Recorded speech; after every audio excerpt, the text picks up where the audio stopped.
NNPC gets federal government approval to reconstruct 21 roads across the country. INEC expresses its readiness to conduct the governorship election in Anambra State on November the 6th as political party campaigns continue ahead of the poll. Long-lost Bini artifact Okuko on its way home after being handed back to Nigeria in Cambridge, United Kingdom. And World Bank freezes all aid to Sudan over concerns on the coup in the country. Plus, we have international news from our studio in London. On business news tonight, Nigeria's central bank alerts of fake e-Naira social media handles barely 2 days after the successful launch of the digital currency. And on sports news tonight, plans for a biennial World Cup by FIFA runs into another brick wall as Global Footballers Union, FIFPro, just like UEFA, opposes the move. And from Abuja, speakers at the conference of the Network of African Parliamentarians raised concern over what they describe as weaponization of Africa. The Joint Senate and House of Representatives Committee on INEC is meeting with the INEC chairman, Professor Mahmood Yakubu, and heads of security agencies to discuss the level of preparedness for the Anambra governorship election. The chairman Senate Committee on INEC, Senator Kabiru Gaya, says the meeting is necessary because of the security situation in Anambra State and its effect on the election. He adds ahead of the election, INEC has increased the polling units in Anambra State from 4,608 to 5,720 to allow better accessibility by the electorate. INEC Chairman Professor Mahmood Yakubu gives the committee the assurance that the Commission is prepared to conduct the election. We are very much concerned with the insecurity situation in Anambra State, and that we cannot afford not to hold the election on the 6th. Therefore, as a committee on electoral matters and INEC, we decided to invite INEC and all the security chiefs to brief us how prepared they are for the election. It is really democratic, and it's undemocratic who cannot hold election in that state.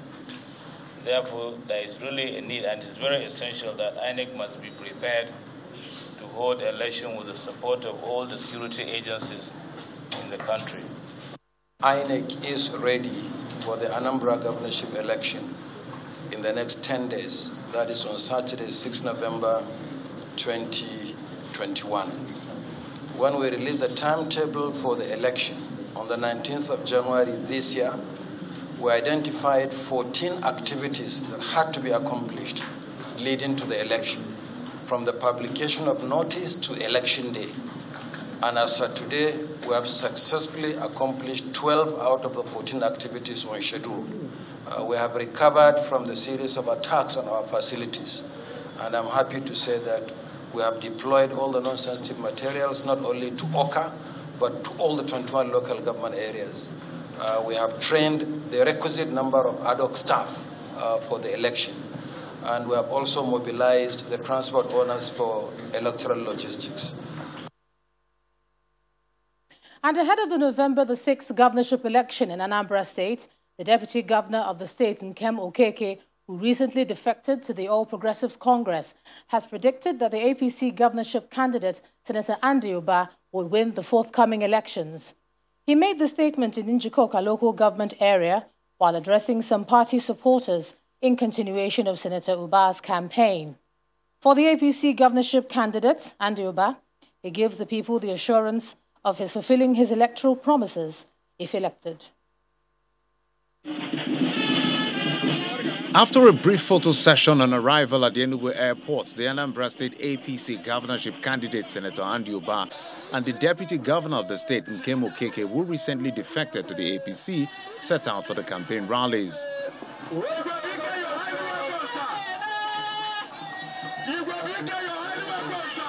Not leaving anything to chance, the APC campaign trail heads to the hometown of the deputy governor in Njikoka local government area, where assures party supporters that is confident of victory for the APC at the polls, especially with the choice of Senator Andy Ubah as his candidate.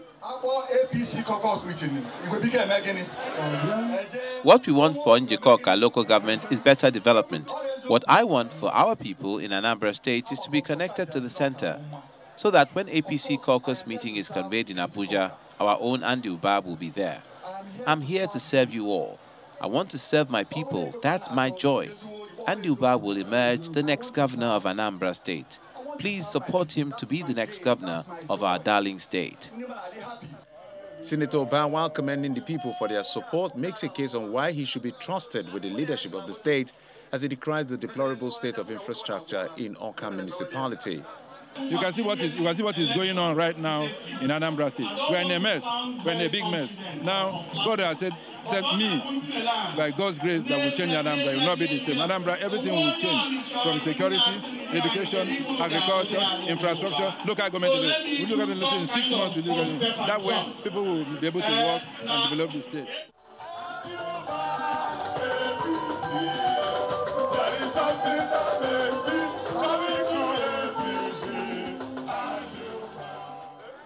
Some APC party leaders also expressed optimism ahead of the elections. I believe this is the right time for him to be in the mantle. He has the capacity, he has the contact, he has the leadership quality, he has the tenacity, he has whatever it takes for him to take over the mantle of leadership of Anambra State. The campaign team also makes a stop in the Nokofia Council area to encourage the people to vote for the APC in the governorship election.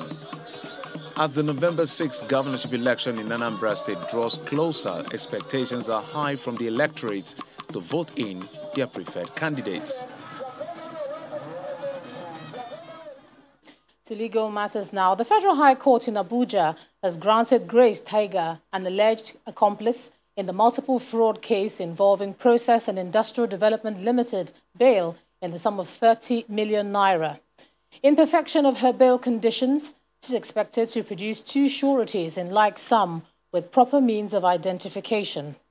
One of the sureties must have landed property in Abuja with a 3-year tax clearance and must deposit a certificate of occupancy of the property. The defendant must also deposit her international passport with a court registrar pending the conclusion of trial. She was a director, legal services in the Ministry of Petroleum Resources and is alleged to have been a key actor in the fraudulent gas supply and processing agreement involving Process and Industrial Development Limited. Justice Eguatu, however, adjourned to January the 17th, 2022 for trial. In another court matter, the EFCC has displayed the contents of the phone seized from music artiste Azeez Fashola, popularly known as Naira Marley. At the Federal High Court sitting in Lagos today, the EFCC, through the virtual projection of a compact disc with over 51,000 pages, showed the contents and analysis of the iPhone. The Commission did this while leading in evidence its second witness, Mr. Augustine Anosike, a mobile forensic expert. The witness showed visual displays of the credit card numbers, chats, as well as incoming and outgoing short message services, which were analyzed from the defendant's iPhone. After the CD was displayed for about 45 minutes, the prosecutor then asked the witness to confirm 2 exhibits, A and D, which were vital elements of his analysis. Exhibit A is the forensic report form, while Exhibit D is the iPhone of the defendant. After listening to the evidence, Justice Nicholas Owibo adjourned the trial to November the 30th, December the 13th, as well as December the 14th.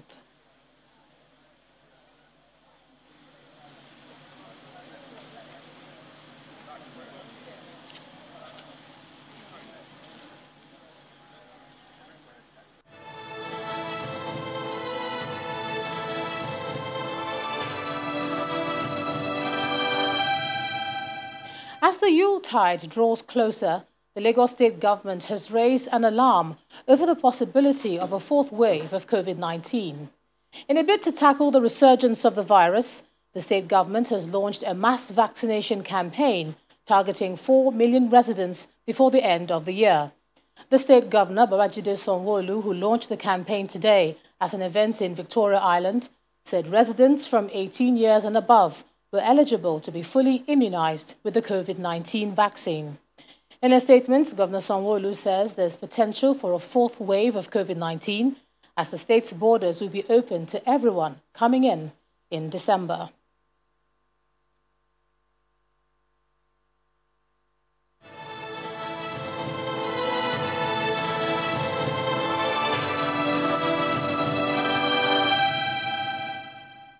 As part of measures towards improving the nation's infrastructure, the federal government has approved the reconstruction of 21 roads covering over 1,800 kilometers across the 6 geopolitical zones by the Nigerian National Petroleum Corporation to be funded with its tax liabilities.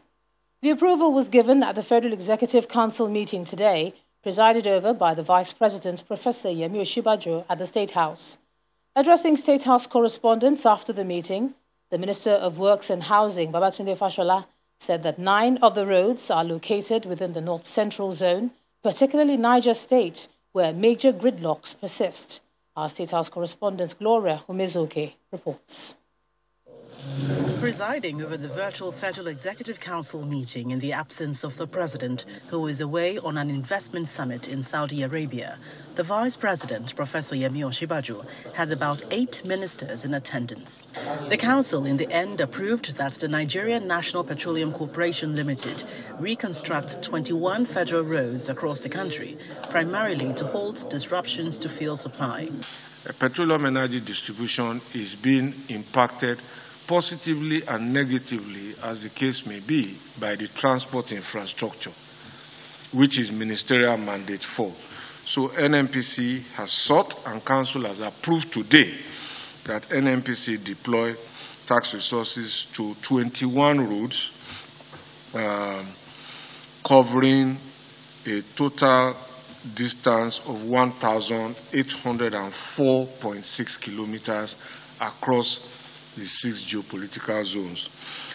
9 of the selected projects, according to the minister, are in North Central, 3 in Northeast, 2 in Northwest, 2 in Southeast, 3 in South-South, and 2 in Southwest. The whole package is 621 billion 237 million 143 naira 897.35 kobo. So, but this is not a one-off payment. So let's be clear. It will be spread over periodic tax, this thing, over about 3 years. Providing a breakdown of the projects, Mr. Fashola explained that it is all under the Executive Order 7, which allows the private sector to deploy in advance the taxes they would pay for infrastructure development.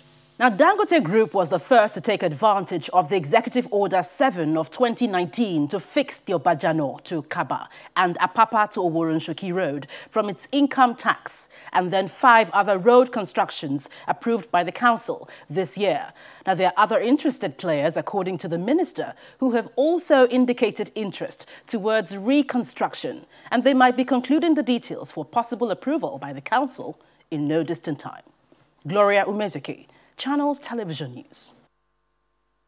A Lagos State High Court sitting in Ikoyi has restrained all commercial banks in the country from releasing funds totaling over 11 billion naira to Nigerian couple Bamishe and Elizabeth Ejetumobi, who allegedly duped investors of over 22 billion naira and fled the country.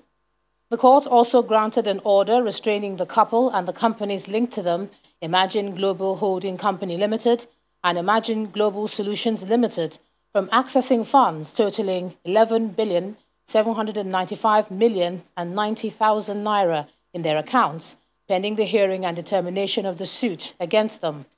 Justice Toyin Oyekon Abdullahi granted the order of Mareva injunction, freezing the assets following an ex parte application filed in October the 15th, 2021 by the applicants through their counsel.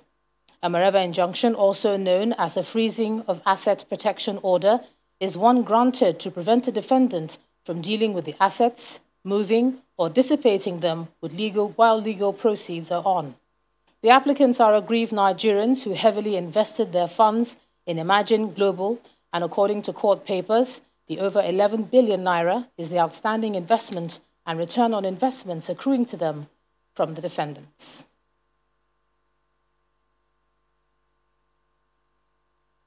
In part 2, after the break, 7 people are reported killed after bandits invaded Yambuki community in Zamfara State. That's in a moment. Please join us.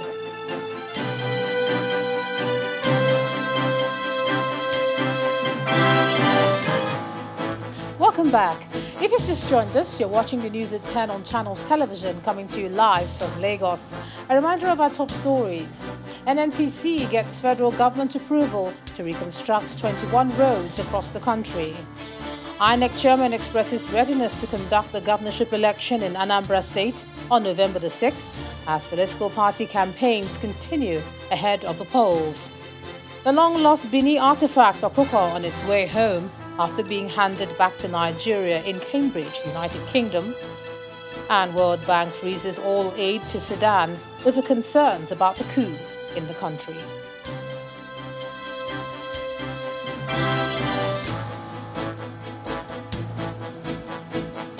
Seven people have been reported killed after persons suspected to be bandits invaded Yambuki village in Zurmi local government area of Zamfara State. A source who confirmed the attack to Channels Television said the bandits on arrival in the community opened fire on anyone in sight and the residents scampered to safety. He said the attackers ransacked houses room by room throughout the night and burgled shops, carting away goods and foodstuff belonging to the residents. About 500 cows and 1,000 sheep and goats were said to have been rustled. The latest attack is said to be the second launched by the bandits in Yambuki area since the telecommunication network was cut there.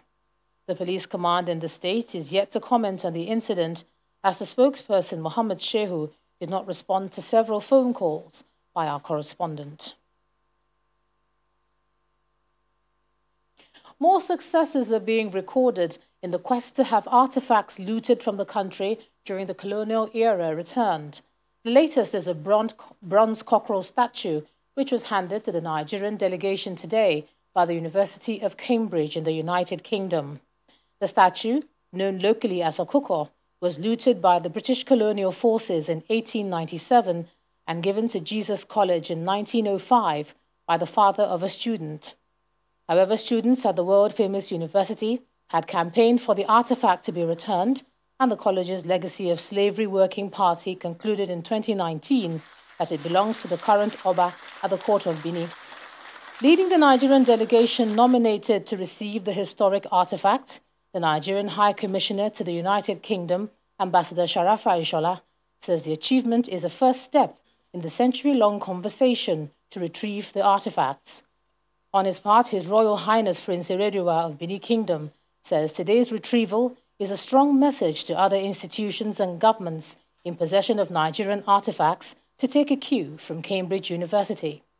Meanwhile, a professor at the University of Lausanne, who also witnessed the retrieval of the statue, expressed delight that the artifact is returning home.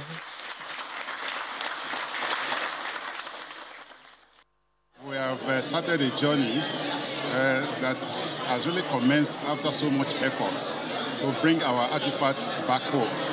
You know, the narratives has been on for almost a century, but with what is happening at Jesus College, Cambridge today, is the first step towards the retrieval of these artifacts. So I'm highly pleased that the President is very committed to this, and this has happened during his tenure. And I assure you, tomorrow we'll be going to Aberdeen for a similar program, and it will be ongoing until we're able to retrieve the last artifacts back to Nigeria. There's been a almost unending war to make people understand, those that are taking possession of looted artifacts from Benin, to make them understand that this goes beyond just artwork. You know, in many cases, these are revered objects, sometimes of religious significance. So to see Jesus College take the initiative among UK institutions to return this bronze work, we feel it is a very, very big step in the right direction. We expect others to take cue from this. Other institutions, private museums, government-owned museums, to understand and appreciate the underlying message. stolen art remains stolen art, no matter how you obtained it. And that is what we said here today. We have very mixed feelings about it. I mean, we were very attached to this amazing object because it's very powerful. It has a lot of, power in it. But it's not ours. It's not ours. So yes, of course we're sad to see it go, but it's going home. It's going home, and that is such a pleasure to see this happen. Let's cross over to Abuja now. Here's Linda Akigbe. Linda? Hello, Ijoma. Now, speakers at the 5th conference of a network of African parliamentarians on defense and security committees in Abuja expressing worry over what they describe as a weaponization of Africa. According to them, there has to be a paradigm shift in the interventions being provided by foreign countries to Africa. Our correspondent, Emperor Simon, reports. Parliamentarians from across Africa in Nigeria for this conference on defense and security. The conversation here centers on how to tackle the security challenges on the continent and the need to assess the European Union-African Union cooperation. Any territorial conflict within Europe. Participants say there have to be more investments in youth empowerment and education as a panacea to the security challenges on the continent. The money we are taking to import weapons are the very money that we need to transform our young people who are the victims. They are prone to violence because we talk about recruitment by terrorists, and these are the very young people that are vulnerable. For the Nigerian parliamentarians, foreign organizations like the European Union should focus their intervention on providing technological support to African countries. We don't need transfer of weapons, but we need transfer of technology that will build our defense. And these are areas that has opened us up to understand that areas that we can lobby with the international community, how they can assist Nigeria in addressing the issue of insecurity, identifying where the bandits are. I also think that nations should come together. There should be government-to-government cooperations and collaborations in terms of security and intelligence gathering, where our borders will become more manned and better policed, so that we can check proliferation of light weapons and small arms, which has been on the increase also at the moment. For the next 3 days, the conference is expected to come up with recommendations to combat the security challenges on the continent, and participating countries are expected to adopt these recommendations. Emperor Simon, Channels Television News. To the National Assembly, where the Senate Committee on Interior is proposing an increase in the amount for feeding inmates in the nation's correctional centers from 750 to 1,000 naira per day. The committee is taking this step after holding discussions with the Comptroller General of the Nigerian Correctional Service during a budget defense session in the National Assembly. The Comptroller General of the Nigerian Correctional Service, Mr. Haliru Nababa, is before the Senate Committee on Interior to defend the 2022 budget of the Correctional Service. According to the committee, there are 66,340 inmates in correctional centers across the country, out of which an alarming 47,559 of them are yet to be convicted. Committee members take the head of the Correctional Service up on the welfare of inmates, specifically on their feeding. You come down here, you send a criminal to prison, the person becomes worse when the person is coming out, instead of being better. So I'm thinking, Mr. Chairman, that this issue of feeding these we are going to look at it properly here. Not satisfied with the proposed amount for feeding the inmates, members call for a review. Before, inmates have been paid, have been fed 450 naira per day, which is so low when you compare to what is happening now. And as such, we requested for improve or increase from 450 to 750, which we'll put in 2022 budget. You are coming now and you are just taking it to 750. I expected you to take it to 1,000. I second that motion subject to the amendment that should be 1,000 minimum. Component 3. At a different hearing room in the National Assembly, the Senate Committee on Local and Foreign Debt is scrutinizing a $700 million loan request under the Ministry of Water Resources.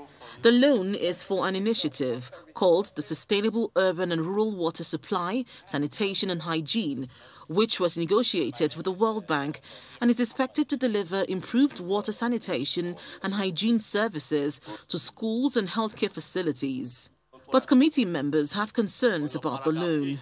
It stated 35 million is to be utilized by the state to develop personnel capacity, strengthen state institutions, derive policies and legislation for the improved monitoring and evaluation mechanism. Madam Pamsek, do we need to take loan to do these ordinary functions? At the end of the meeting, committee members resolved to summon the Minister of Water Resources to furnish them with more information about the loan, as well as the status of the loans collected by the ministry so far. In the lower chamber, the House of Representatives Committee on Healthcare Services is calling for the inclusion of the National Health Insurance Scheme in constituency projects. The chairman of the committee, Tanko Sununu, says this is to ensure that those at the grassroots benefit from the scheme, as lawmakers would select deserving groups from their constituencies. When the News at 10 returns, Central Bank of Nigeria alerts about fake e-Naira handle on social media. That's in Business News. Please stay with us.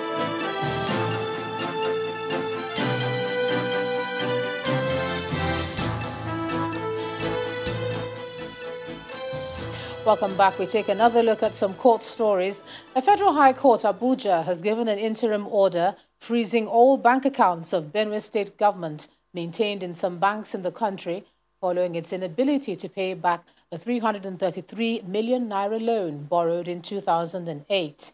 Justice Yang gave the order following an ex parte motion brought by the Asset Management Corporation of Nigeria. He also directed that the bank accounts of HPPS Multilink Services Limited be frozen pending the hearing and determination of the substantive suit. Infinix has unveiled its Note 11 series to the Nigerian market. The new device launch, which had in attendance brand influencers, Nollywood celebrities and loyal consumers, provided guests the opportunity to experience the look and feel of Note 11 series. According to the management of Infinix, Note 11 is packed with a lot of new and exciting features to support gaming, strong camera resolution, battery life, and more. Work hard, unwind and play hard is the idea behind the choice of venue and the personalities that have shown up at this beach location somewhere in Lekki, Lagos. While it's an atmosphere of relaxation, the evening has been put together by the promoters of one of Nigeria's leading brands in phone manufacture, Infinix. It's the unveiling of Infinix Note 11 series for the Nigerian market. And since the event to herald this unveiling has been patterned to suit a less official outlook, there's some explanation to that. Infinix doesn't settle for the norm, so we don't want you to settle. We want you to break the extraordinary. We're sure most people are already having fun, playing on the extreme sports, quad bikes, the horses. We want you guys to do more of that. Have fun, turn up with us, play big with Infinix. So with Infinix Note 11 series, what's in the offer and what's unique?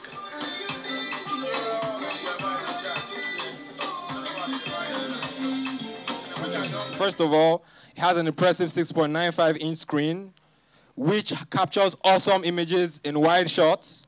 It has a 64MP triple AI camera, which gives you awesome shots from long range, short range, day or night. The Monster Gaming Kit is awesome for gaming and every other high power function that a phone can use. And it's also powered by a 5000 mAh battery. This device is awesome in experience and awesome in usage. Looking into the future, Infinix says they've got your dynamic and changing expectations covered. everything that comes after this is going to be a lot more intensified. Like I said, we also have the Gaming Master, and this is also going to bring the UGC content. So for us, we're going to be telling people, you know, to come out of their comfort zone and do extreme things. We're going to be promoting extreme sports with this Play Big Note 11 series, and so people should watch out for that. There's a chance to win as much as 500,000 naira by just going out of the ordinary and, you know, playing big. When you think dimensions, display, camera, memory capacity, battery life, and more, then Infinix says you think Note 11.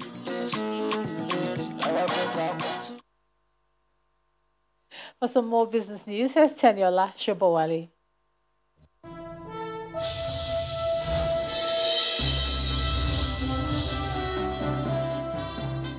Thanks a lot, Ijoma. Welcome to Business News. The central bank has alerted the public of a fake Twitter handle targeting its new launch digital currency, the e-Naira.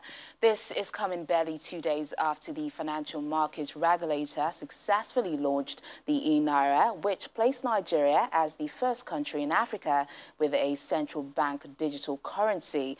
A statement from the CBN explained that an imposter Twitter handle at e-Naira CBDC, purported to belong to the Apex Bank, has been posting messages related to the e-Naira with the intent of wooing unsuspecting Nigerians, with claims that the CBN is dispersing 50 billion e-Naira currency.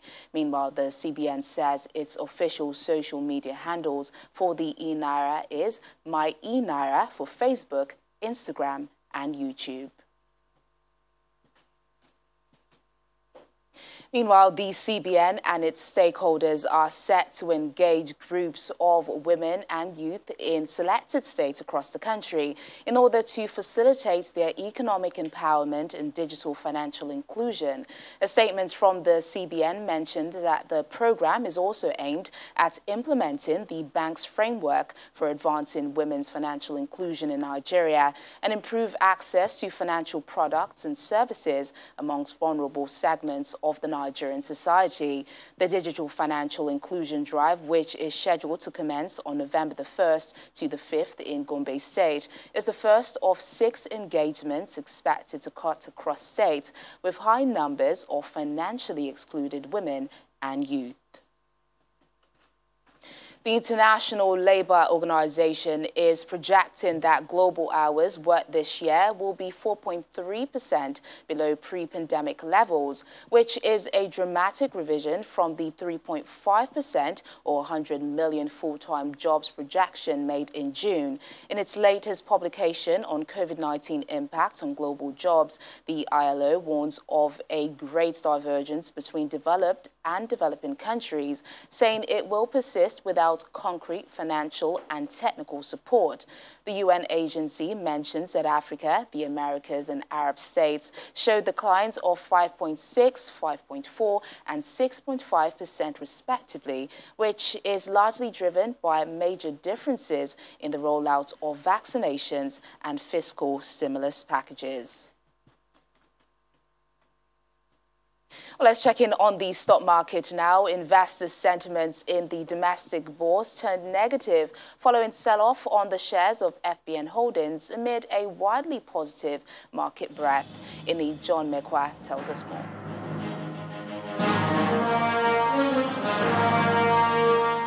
Thank you so much, and welcome to the Stock Market Report. Well, the equities market deepened its intraday losses to close with a negative all-share index, shedding 0.06%. That's about 13 billion naira of total market value for today, the bear.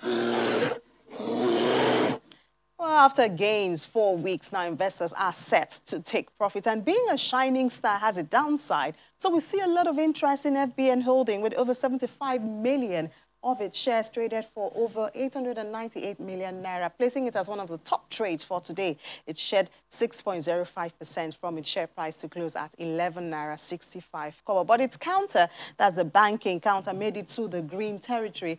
Gains and Access, GTCO, and Zenith Bank should be thanked for this. Also, an impressive outing in the oil and gas counter. It added 1.70%.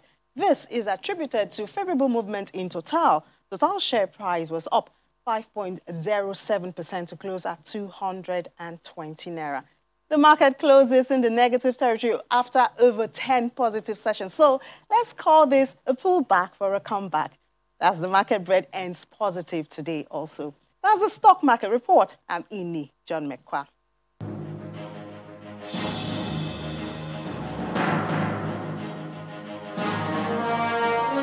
And that's Business News tonight. It's back to Ijeoma for the rest of the news at 10.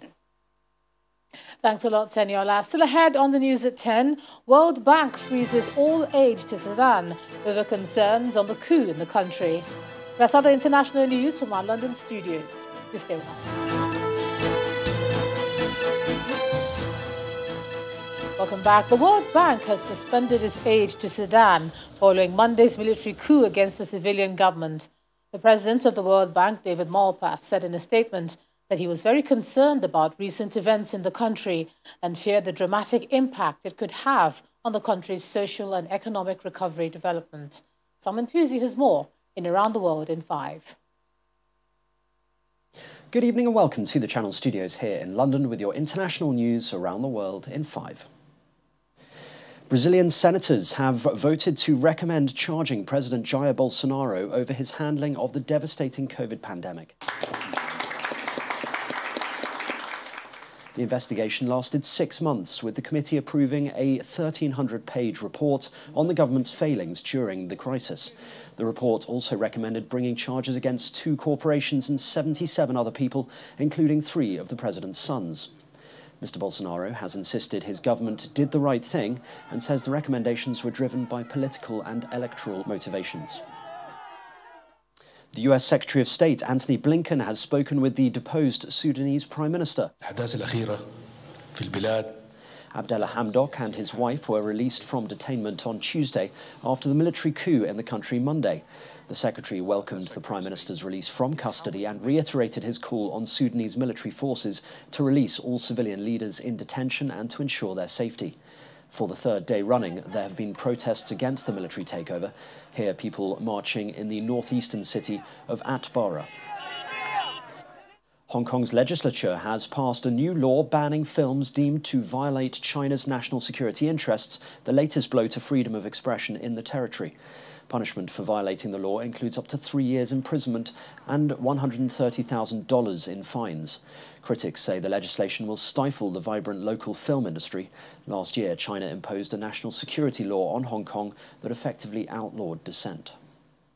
Angela Merkel has spent her first day as caretaker chancellor by meeting the King of Jordan for the very first time. Seine Majestät, der König Abdullah von Jordanien. She spoke to King Abdullah about Israel and her hopes for a 2-state solution. She also met the Finnish Prime Minister Sanna Marin. It comes a day after she received her formal dismissal certificate after 16 years in office. Ms. Merkel will lead a caretaker government until her successor is sworn in. The UK Chancellor has delivered his much-publicised budget, saying it will deliver a stronger economy for the British people. But we are going to do so keeping in mind the need to control inflation.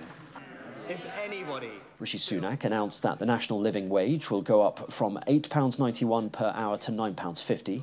He also claims the UK is recovering faster than its major competitors from COVID, saying the Office for Budget Responsibility had revised up its forecasts for UK economic growth, with GDP expanding by 6.5% this year, compared to 4% it forecast in March. With Keir Starmer contracting COVID-19, Shadow Chancellor Rachel Reeves responded to the announcements, saying struggling families and businesses will think Rishi Sunak was living in a parallel universe. At least 2 people have died after a cyclonic storm hit Sicily. In Catania, flooding left streets and town squares underwater. Authorities have issued the highest red alert for Sicily and Calabria, with warnings of potential risks to life and damage to properties. Several people are still missing.